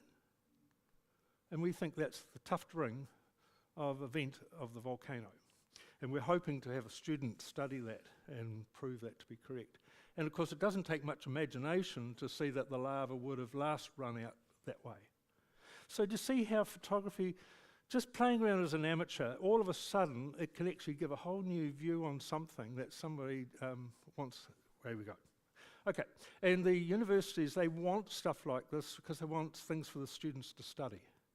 And so building a relationship with the university, and they trust what I'm doing, all of a sudden, yep, they're talking and you get all the support. That's two of the grandkids doing a stock count, a stock take of all the stones on the beach. Okay, but we've basically got those flat stones from the Waitaki to Banks Peninsula, haven't we? Each river brings something down and they wash up and down on the beach. So we talk about the next layer, and of course it's the rivers that bring all this stuff down. We're talking about the gravels, and of course it starts with the mountains and all of the scree slopes, the going hot and cold, it all breaks down, comes down the runnels, flows down, rivers, off out to sea. That's the Rangitata River, and bringing it further out to the sea, and that's what happens when you get to the sea. And of course we can talk about the shingle bar on the mouth that's normally almost closed. There's been a bit of a fresh in the river here, and it's left a bit of dirty water out here. And then we take the grandies out and we go to the river and we look for all the different stones. And we collected those in half an hour. And you know, when you've got just some young kids, and then you talk about every stone has a story. And you look at all the differences in the stones we talk about. So I've got ones I call my earthquake stones, and so the kids get a very good idea. And it's just a pastime. These are the beach stones, and that's the beginning of the flat ones forming. And why do they form? Because they wash up and down the beach. So every time there's a storm, that's what happens. And we end up with, like putting a breakwater out here, and all the stones actually wash up here, and they're actually harvesting them all and putting them into these areas, filling them in, and making more port areas. And the fines, probably as you know, they go around here and they're building up all the sand of Caroline Bay, which it's done for 100 odd years. So very quickly you can give people an idea from just a few photographs of just how the whole coastline has come about. Now, that's from Ross Brodie on Rangitata Island. We were talking about microlight flying. And that's the Rangitata in the big flood several years ago. And you can see it's opened the bar up, and here's all of this stuff coming out. And that just explains how that sediment travels. And in fact, this one is where it breached up here, and all the water flowed over all this farmland down to here. And about this time, my daughter was about here somewhere, photographing it coming over the railway line. So, you know, our kids are sort of in on this as well. Now so there's a lot of mapping going on here because that helps explain. But this is when the sea was 125 metres lower, and this was where the coastline was in relation to our coastline. This is Christchurch here. And that's the continental shelf. And these are all the glaciers, how far they were at the time.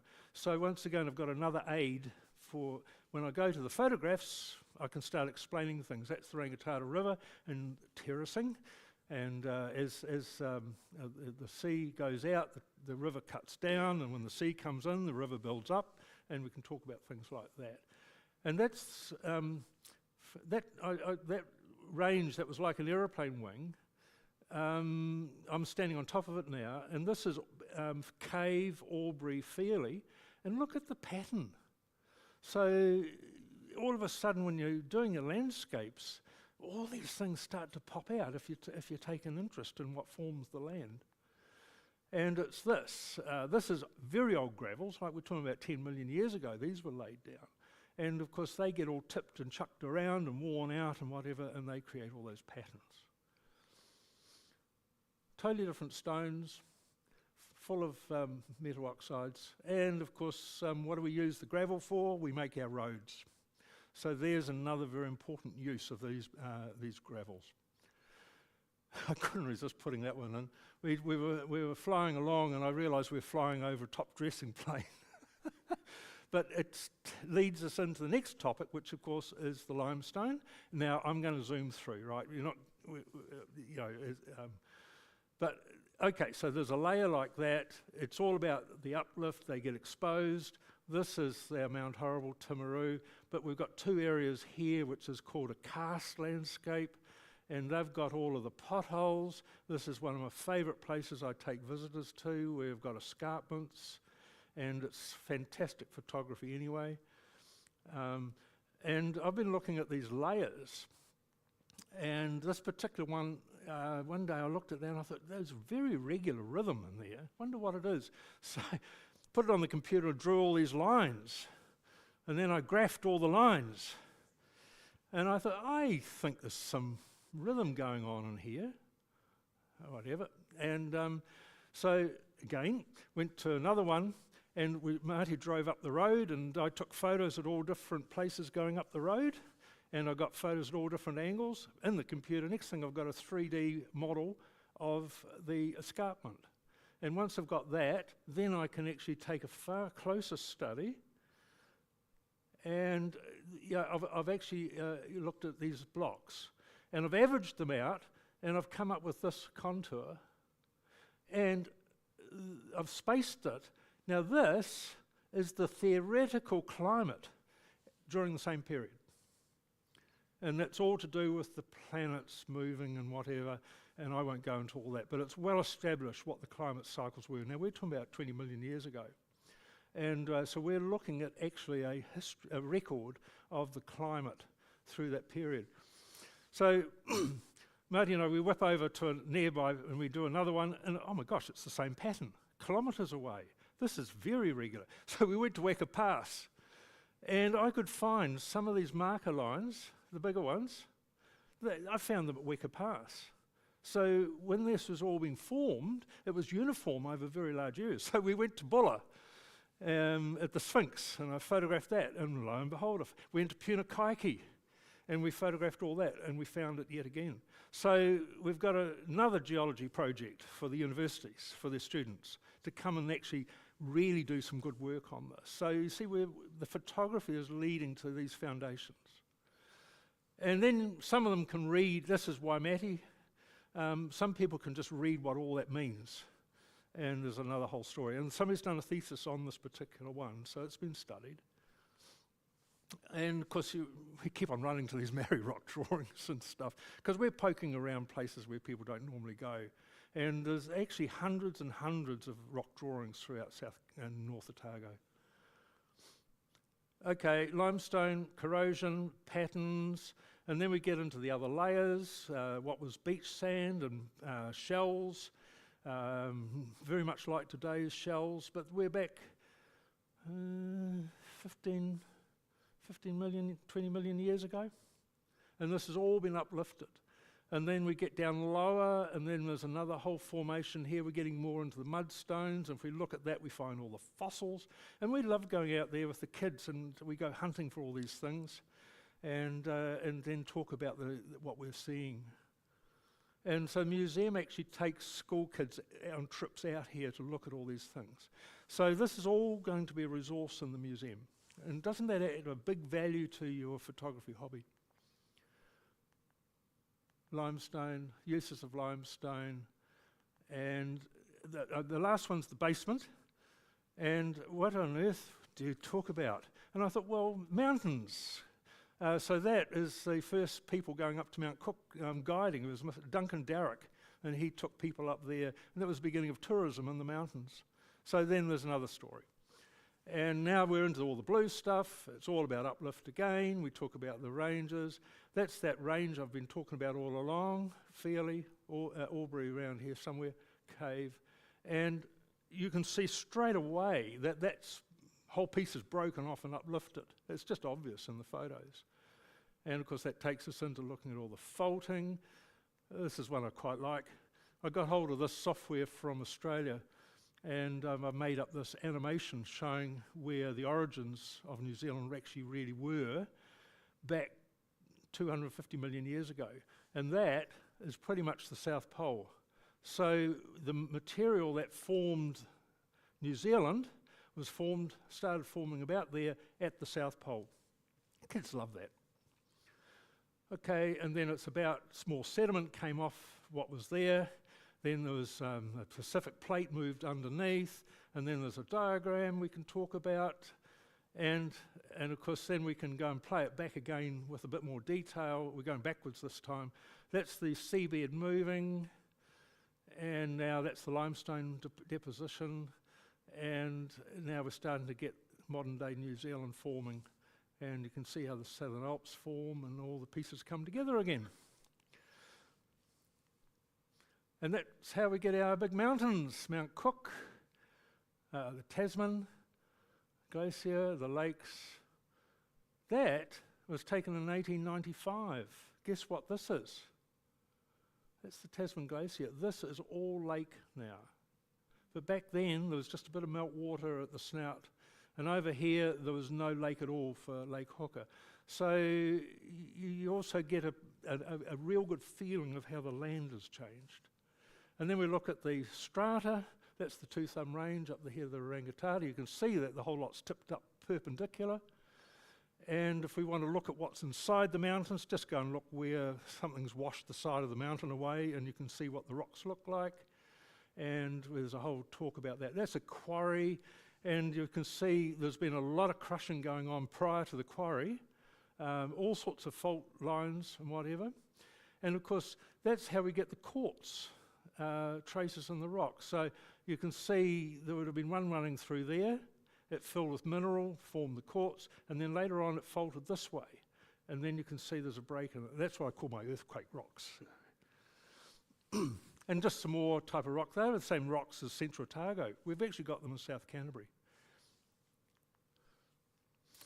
Right, so I'm just going to finish off on this part of it. I'm just trying to get an idea of how it all formed, and the water, these are cross sections, trying to build diagrams to show how it all works. These are all candidates for vents, try and put some roads on it, and there's patterns in there, and as we keep going, you start to get an idea, well, maybe there's a whole row of vents, and each one of them, the lava just went downhill. And so that's my current point. But then it starts to explain how we get those fingers that came down to form the coastline. Okay, so there's all sorts of patterns here. I'm not going to spend time on it. But you'll see there, there's all, as I change through all these different angles of lighting, you'll see there's all sorts of patterns emerging. And my next job is to go out and give photographic evidence of all these things. And so there's some more flying to do, and I'm intending to prove that there are all these patterns. I don't know if I've got enough lifetime, but it's just to set up a project and maybe some students will pick up on it. Now, last time I showed this to this club, this is the deformation in the next 4 million years of New Zealand. And I says, Timaru's going to be over Dunedin. And somebody piped up and says, oh, well, where's Christchurch going to be? I says, over Timaru. And they said, oh, gosh. That was on the 1st of September 2010. 4 days later, I'm sure it was Brian Milner, I rang him up and I says, geez, you didn't have to do 4 metres in the first week. So I'm just hoping this is not an omen by showing you this again. Okay. So I'm just going to finish up. If you go and fly over all this, you can see the things that become apparent. You'd think, oh, well, this is the way it's all folded and folded. But when we actually look at it, it's not the way it seems. And so that's what I'm starting to do, is to go through all the photographs and trying to see if I can work out what all these alignments are. And the theory is that our local alignments line up with a lot of the alignments throughout the South Island. And meaning is evidence of all the different strain that's gone on the thing. So that's where the photography has got me on that one. So what I'm going to do now, we're just going to take a 6-minute break. I'm going to show you a time lapse. And I may have shown it here before, but it's of the aurora. So we'll just take time out and enjoy that.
So that's my intro for the next point I want to make about being an amateur photographer. You know, we were photographing the aurora with film cameras back in the early 2000s, and we were getting film processed. We'd buy Fujifilm 400 ISO, and we would have it processed at 1600 ISO just to try and see if we could get the night sky. And back then we were just starting to get emails going, and we could email each other and talk about what we were doing. And we didn't realise it at the time, but we were actually seeing the aurora in a total different way than people had been. Because most people would go to Iceland, Norway, Alaska and stand underneath it. Because of our cameras, we were photographing it side on from halfway to the equator. And it was a whole different concept. And we didn't realise it, but we were photographing things that were unknown. And that sequence actually had 4 things that were unknown. Only one of them has been scientifically studied since. That was the last sequence of the white thing disappearing. That's known as Steve. And Canadians, Albertans, they work with NASA to identify what it was, what caused it. And they could do that because they had spacecraft flying in the vicinity at the time that had data. And they could look at the satellite data and the ground observations, and together they actually worked out what it was. We've been watching this for 20 years. And they said, we've made this discovery. And I said, what? I've got another one like this. We used it for an exhibition in the art gallery. We had a whole wall, wrap-around wall with the whole thing on for several weeks, playing continuously. And so here was producing all of this as an art form. At the same time, I'd supplied all the images to the Helsinki University so they could study the unusual effects. Unfortunately, they didn't have spacecraft data to use my observations, but they still haven't figured it out. So of course you can imagine we're anxiously trying to photograph more of the stuff to coincide with the data. That effect was in there. And there's several others. But we've got one that's stumping everybody.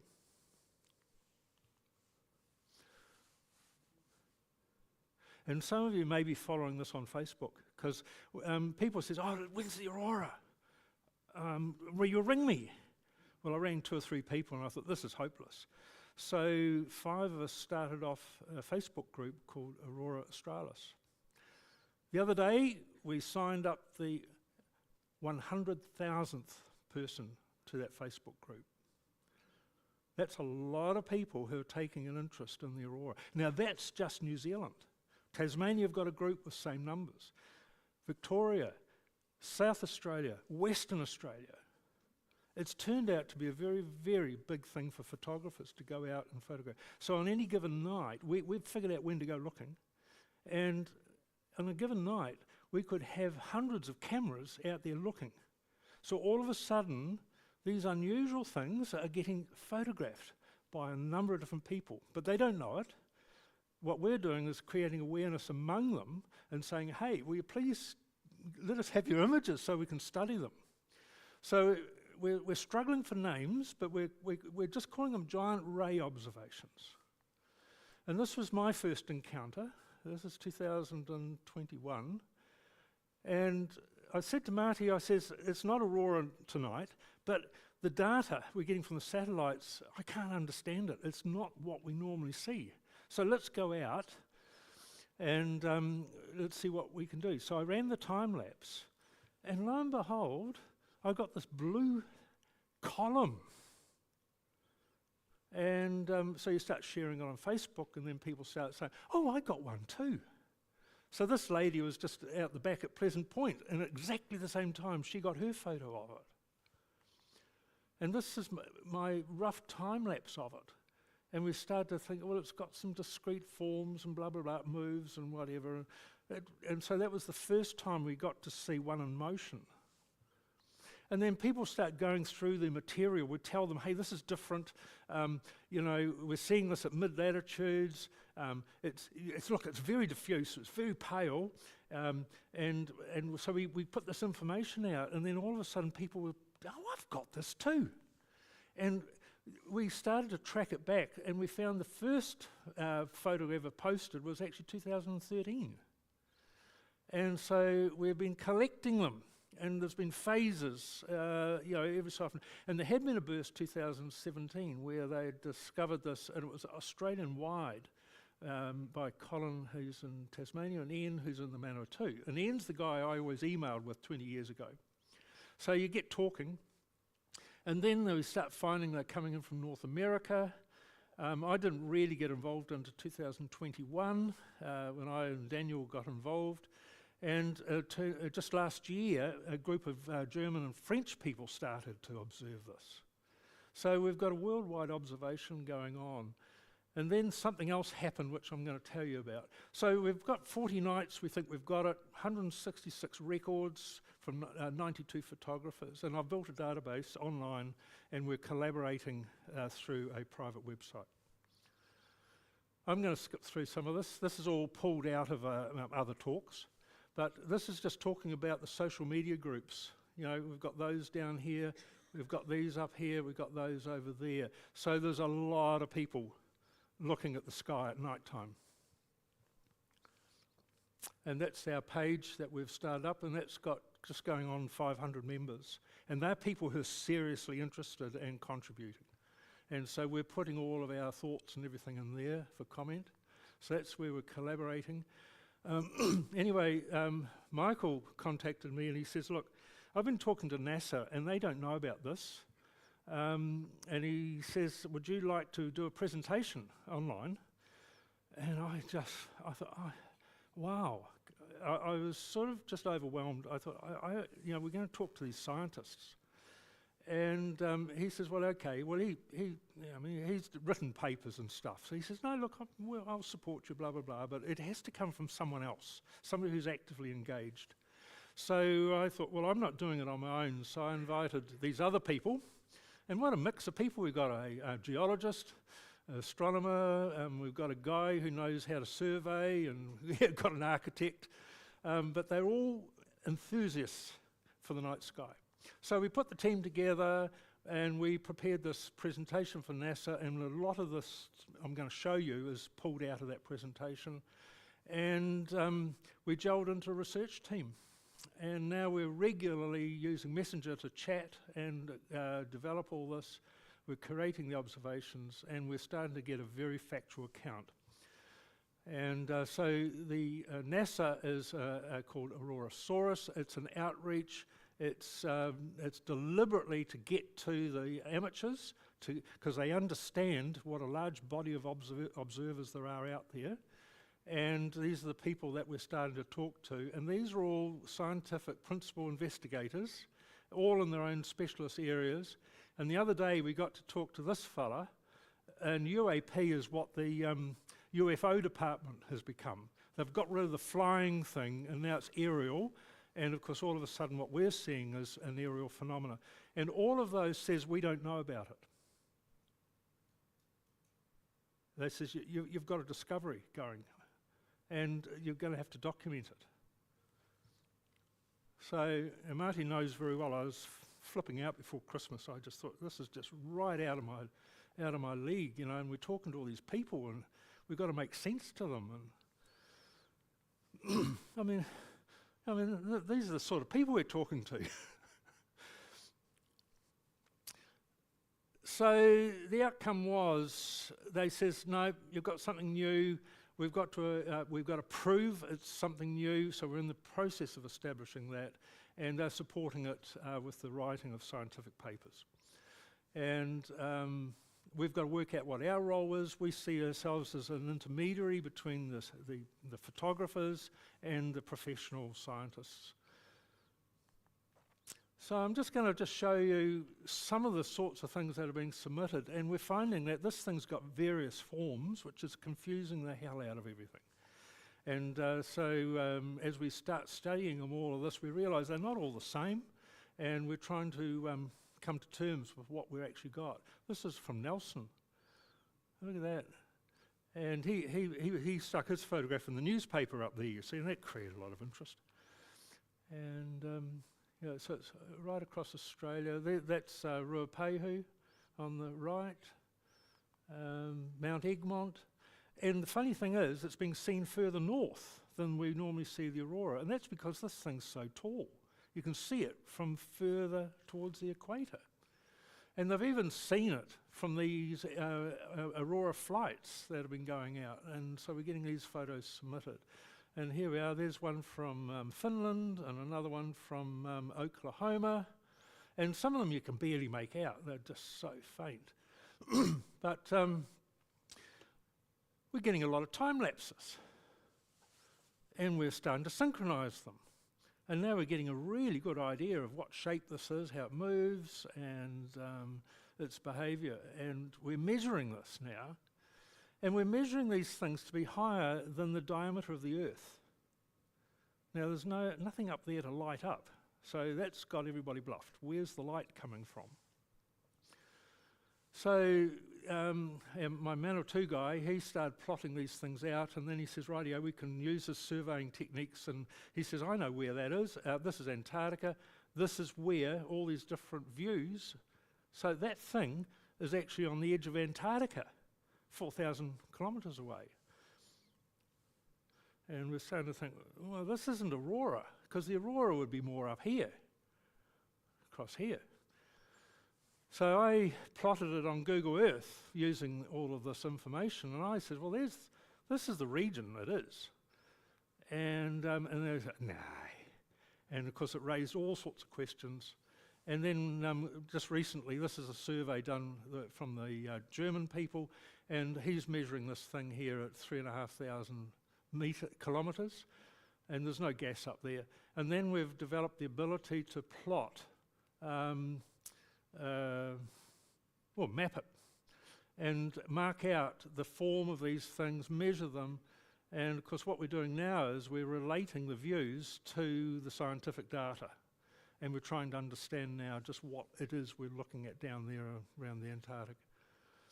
So we're building up a whole set of these, and we're starting to learn something from that, and nobody knows, we're on our own, nobody knows what it is, and so all we can do is amass the data, and it's still infrequent. We've only got, even though we've got all this, it's only a smattering, and it's probably biased because they see it when they go out to look at the aurora. Is it there other times? We need a lot more, and we need to be able to predict it so we can go out. And poor Marty, she's, I think tonight. We went out the other night. I think it's tonight. And of course, we haven't seen another one since, have we? But they do, we've got a predominance around March, and hardly anything this time of the year. So there's the orientation of the Earth has got something to do with it. And what we're finding now is we're looking at people's stuff, and we say, well, you know, there's actually some traces of colour up here. And of course, when we start playing around in Photoshop, we're starting to pull all this extra stuff out. And we never would edit it to look for it before, but now we're finding all these forms. And just to give some perspective, you know, if we were here in Timaru, Christchurch, looking at, we would be seeing the green and the red being that band there. And that's the end of the atmosphere. That's the end of the gas. These things, the one I just showed you, is pushing out like this. It looks like it's the same height as this, but this is further back. And so there is a comparison. So we're seeing stuff like that and this, and we're trying to sort it out. So this is my graphics, and I won't explain too much of it, but we're trying to actually put some ideas together. We're trying to measure the colours, the saturated colour from there. We're getting hue values. This is the gases that are emitted, and they all have certain colours when they emit light, and this is what the human can see. Funny enough, the cameras do the same thing. The cameras are very similar to our eyesight. They're a bit more sensitive in the blue. And so what we're trying to do now is relate the colours to the gases. And look, I'm going to go on, aren't I? We've just got data for miles, and we're trying to make sense of all that. But there's one thing that's coming out of it is that there's always this form on the sun, and this is called a coronal hole. And when they form, they emit a lot more helium than anything else, and at high wind speed. And we're thinking that that might be the generator for these things we're seeing. And if you really think it's complicated, we're trying to understand stuff like that. And so we're trying to sort out who are the geospace experts that know all these, and no one of them knows it all. And so we've got to start picking out all the different ones and pick up pieces of the story from all of them. And then we get stuff like this. Nah, that's not it. That's stadium lights shining out, you know.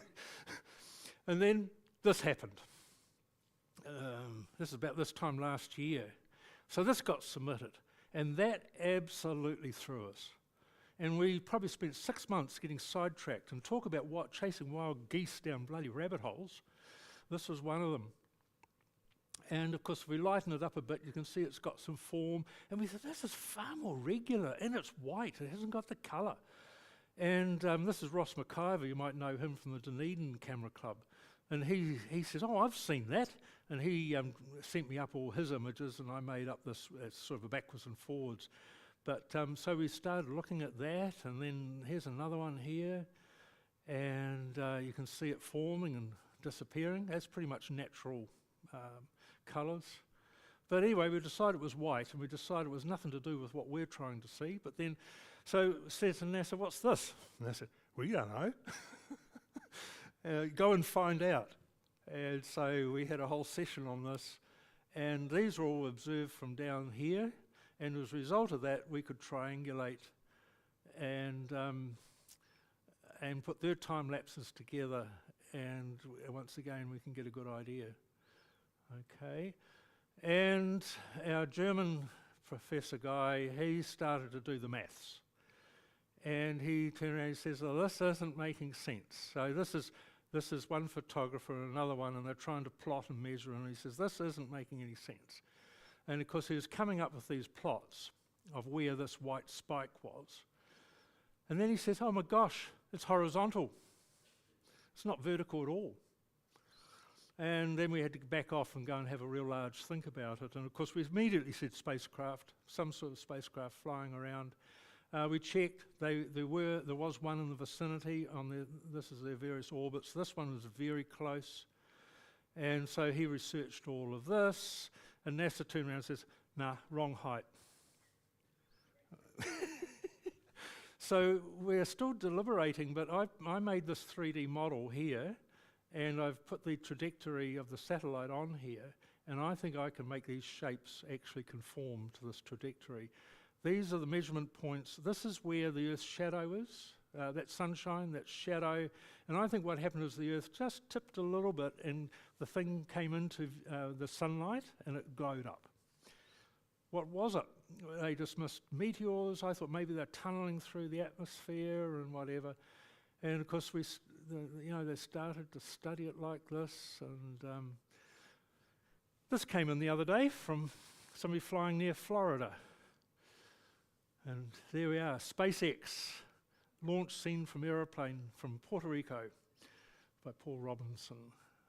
And that was March, just the other day, wasn't it?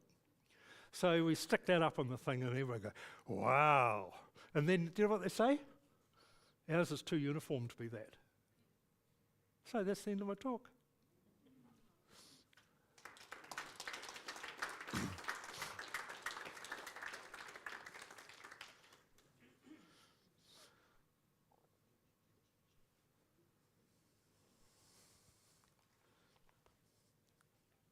Geoff, that was absolutely fascinating. That's really, really cool. Thank you very much. I just want to give you this to say thank you for a start off with, and then make an observation and see if anybody's got any questions. The observation I've got to make is that was all about what you're passionate about. That passion just came through all the way through that, and the passion made that fascinating and interesting, even though I personally can't stand getting up at 2 o'clock in the morning and looking at auroras. but that was really cool and fascinating. And I make the observation that both of our speakers tonight have been about passion. They're not about the subject they're talking about. What they've done is shown us something that they're passionate about. So I think we should all take the opportunity to recognise that photography is a fantastic medium for displaying our own passion. So find out what you're passionate about, and you'll be giving us amazing speeches like Geoff did and Ian did earlier on tonight. So take that on board. But anybody got any questions for Geoff before we move on? Have you accessed the vertical photography that's available by companies like Aerial Survey and Aerial Surveys and stuff like that? For the geology? For the geology? Yeah, that's still to come. I think all I want to do is to say there's potential of a hypothesis, all right? And I really want to hand it on. I'm just looking at opportunities for study. That's really my whole thing. And if I can support that with my photography, that's really where I want to go. But this NASA thing has dragged us right out of that. And I mean, basically there's nobody else, so we're it. And we'll build a bigger team. But the resources are huge that we've got access to. But so that's probably the best answer to give to that. Shooting out of the airplane with the door open? No, I decided when I started all that I'm not going to get cold. I'm not going to fall out. But even then you get cold. No, look, to be honest, if you put the camera right up to the glass, but I've got to go in a plane that's got flat glass. So that straight away restricts all sorts of planes. So I tried one with a dome up around Nelson and, everything was distorted. So the camera, it's actually very forgiving, the camera. You get up close to anything and it just goes out of focus. I've found, dirty lenses and everything like that actually aren't always quite a disaster, you think. So, and of course some of the planes have got scratched perspex windows. And but okay, so you get a bit of a soft image. Well, Lightroom can fix that pretty quick. And I found that the diffuse adjustment is pretty good. If you've got a bit of flare in it, you just slide that back a bit and knocks the flare out. And don't forget, we're not trying to make pretty pictures here. We're trying to make pictures that give information. I've got to be careful. We think we're going to do a book on this Aurora stuff. And I'm actually going through editing everything now to see if we can make them into pretty pictures as well, because that might make it attractive. Yeah. And another point I didn't make, I was talking to Ian Dixon before. This is all backyard stuff. We're not heading away overseas to see a safari here or here or here. We're doing what we've got access in our backyard.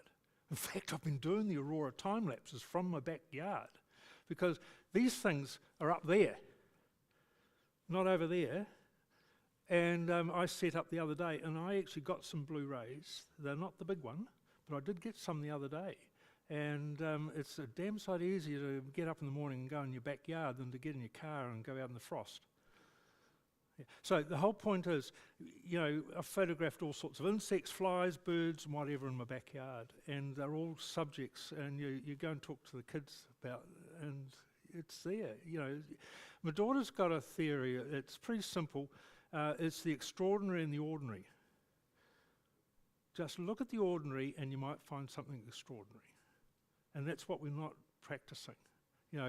We think, you've got to go on a safari, so we're all going to go and photograph the animals, and they all come back with the same photos. But you've got to go and say, well, that's ordinary, what's extraordinary? And then all of a sudden you find our animals in our backyards are doing extraordinary things. I've got 2 whistling frogs in our back garden, and I've been there since Christmas. Never seen them, I can't find them. And there were no geraniums the other day, and I thought, that's it. And I got down in the pot so I could hear them. And I couldn't see them. Well, there's another whole challenge. And then Marty went and sprayed the geraniums for bugs, and the bloody frogs never came back in again. And she turned the irrigation off the other day, and I guess the frogs are going to go away. No, but you see the point I'm trying to make? You know, this doesn't have to be exotic. It's for everybody here. There's something that you've got at close reach that you've got an interest in. Double it up with your photography, and straight away you might have something unique to show other people. Anybody else? Inspirational. Thanks very much. That was really, really cool. Well, I can't top any of those things. I think tonight was a fantastic night. I hope you all enjoyed it. And one other thing I wanted to mention, this weekend is the Judges Training Workshop. A number of people on here I know are going. There's a couple of slots come up. If you're really quick, let me know and we can get you on that course. Okay, so think about that. Look out for the information on the Photoshop workshop and get your name down for that. And go away and think about the inspirational things you've seen tonight, and then get out your camera and go and do something extraordinary with something ordinary. Thanks for coming. See you next week.